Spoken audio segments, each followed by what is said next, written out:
you had a couple days to process it. I mean, would you sum up kind of your feelings on that game? Losing a close game like that, it's always heartbreaking because all summer, we talked about coming out second game and proving the world wrong because, not many people thought we were going to beat South Dakota State or even, stay in there with them.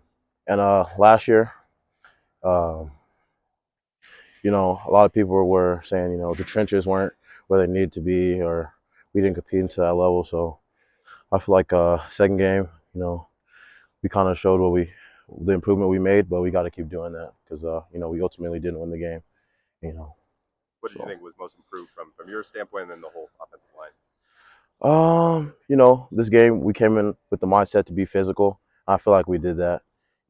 But when you're physical, you also gotta you know lock in on your technique and lock in on your assignment because those two things go hand in hand.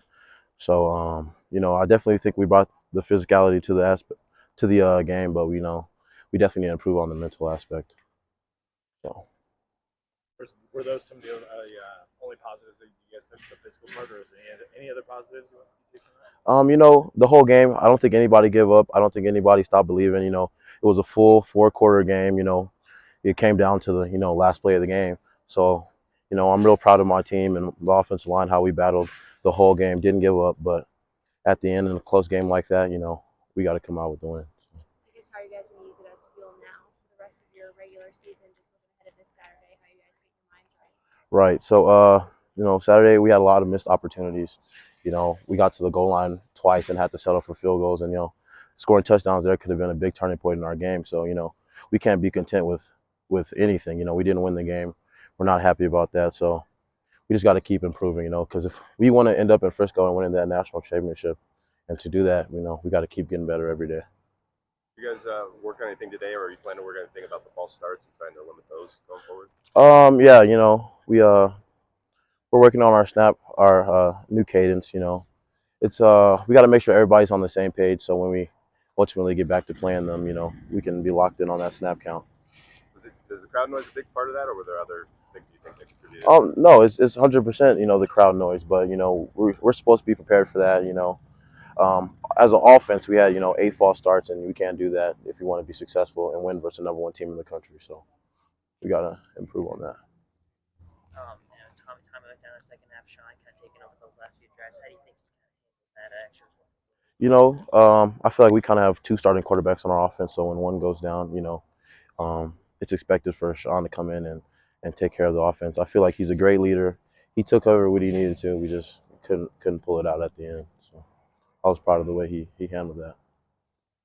Then that SDSU defensive front pretty quick. The linebackers, I guess, what was it like going up against that front? That's definitely the best front we played outside of the people we play in practice. So, you know, when you're playing a great team, everybody has to be on their A game. Everybody has to, come with that intensity like they want to win and that physicality, like I was saying earlier.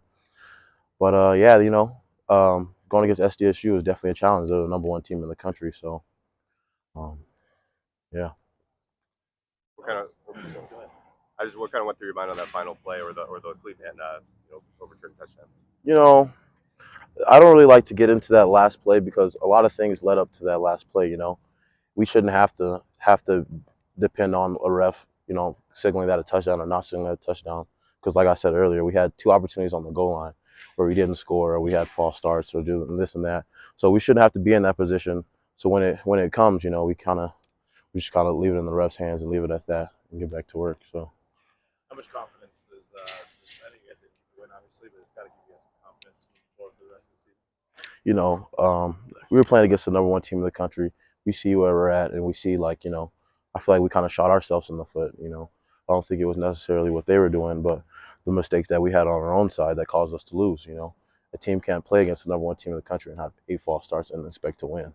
So we just got to clean up our act and focus on us. I think if looking at the Stetson roster, I think it was Isaiah Ibarra. Yep. Went to school with them. Yes, I did. So were you teammates for a little bit? Yep. We when I was a senior, he was a sophomore, so he was kind of a player I took under my wing, taught him a little bit, and it'll be exciting to play against a teammate finally. So. Yeah. Have you texted him at all? I haven't talked to him. I haven't talked to him yet, but I imagine I will throughout this week. Yeah. What kind of a player or person is he? Oh, he's a great person. He's a hard worker.